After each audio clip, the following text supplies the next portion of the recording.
Hi guys, I'm Maddie with Into Sports, and I'm here with our cross country coach, Brown. We're here to congratulate him first off on their finish in cross country at their conference meet and ask him a little bit about how it was. I appreciate that. We had a fantastic cross country season. We had great numbers coming out. We had a lot of new kids coming out, and one of our goals at the conference meet was to kind of pack run and try to place as high as a team as possible. We were a young team. We had 3 freshmen, 2 sophomores, a junior, and 1 senior, and we ended up taking third at the suburban conference meet on the boys' side, which was our highest team finish in over a decade. The kids put in a lot of work. Our runners put in a lot of work all season to get there. We had athletes from other sports joining in to train with us, and I think it really helped create a team vibe that did some positive things. So we have some improvement to do, but the good thing is we are young enough and we have enough returners that we want to keep improving each year, put in more miles, better summer training, and just making sure that our ship keeps rising, as they say. That's really good. Well, congratulations. Thank you so much for having this conversation with me. Yeah, and I'll throw in a little plug for the girls. Girls team took 5th in the conference meet, and we had a lot of athletes that were some cross-training for some other sports. Reese Rasmussen led us. She PR'd by over 3 minutes. But, it was a team effort as well. We had people like Georgie Johnston coming out. We had Macy Dalla Plaza coming out. We had Naravia Hollins, who was out there running for us. We had Jenny Ferguson. And, they were able to complete the 5K. And any time that, you're trying to improve, that's what it's all about. So we're equally proud of our girls team. Okay, well, I'm Maddie, and this was Coach Brown. We just got into it. Peace out. My name's Layla Pina, My name's Tim McCane. and we're about to ask the cross-country team who got third at conference. My first question is, we ran the course on Friday afternoon. No, it was morning. In the morning. What made this different than the last time you ran it?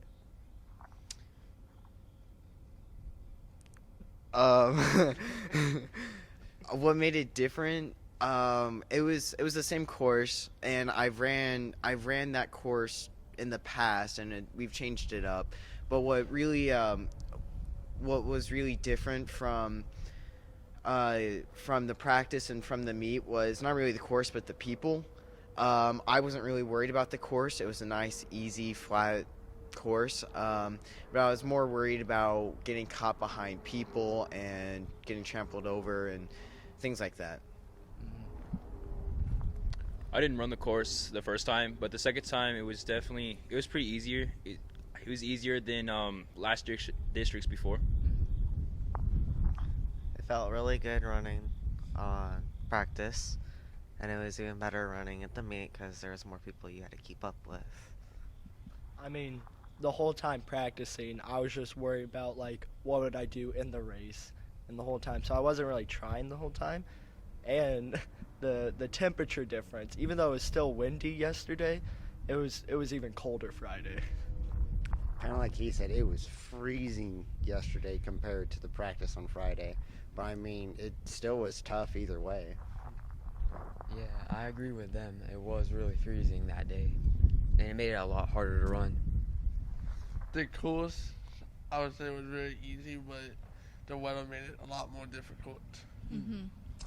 Yeah, the main factor of that race sound like the weather was in the warm-ups and just gonna go ham. Yeah. All right, my second question is that what was the difference from now, running with people, influenced you to passing people in that cold weather?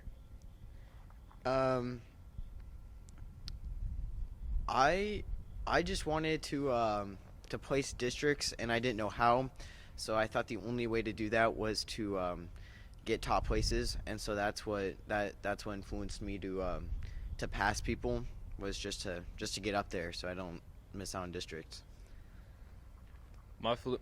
My influence was definitely to keep up with my teammates and drag them all on to victory. My influence was to keep up with my teammates also and place top 30. My influence was this guy right here. And Coach before, he told us certain teams we had to beat and certain teams not to worry about them much. So I was just going for those people. My influence was this man here, and honestly, I just wanted to place top 20. My influence was to not fail my team and to get a good score. My influence was, I don't know. My main influence was the team because I was trying to avoid to get last. So yeah. My final question is, what was the main factor of that course where the last 200, 300, 400 meters where you had a push at? Where did you kick in? I started a slow kick after the first lap, and I just kept striding out, and I kept trying to pass people and get up there and fill in gaps. But at the last sprint, I matched up with this guy who I was neck and neck with, and I remember him sprinting, and I didn't want him to get in front of me, so I sprinted with him, and he gave up after the first 5 seconds of just straight sprinting, and so I thought that was really cool. I started a longer stride around the 3rd mile. That's it. I started a long stride at the 3rd mile, and towards up the rocky hill, I started to pick up the pace and sprint to the end. So near the end, me and Lucas were running up this hill with this other kid that was behind us, and I saw he ran up this hill, and on this straightaway he came right behind me, and then coach yelled at us to run just as fast as we could down the hill.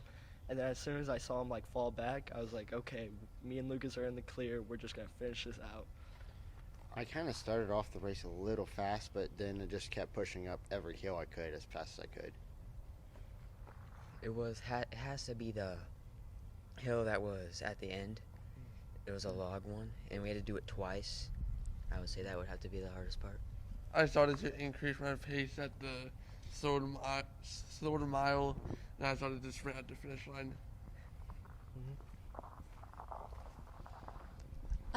My first question, I want to ask about how does it feel on the weather versus running 100 degrees during the summer and then these cold, windy days? The weather during the summer is it depends how hot it is, and the weather during the winter, I would say, it's probably easier to run in the winter than the summer. I would say it would be really easy to run in 70-degree weather than other 40-degree or 100-degree weather.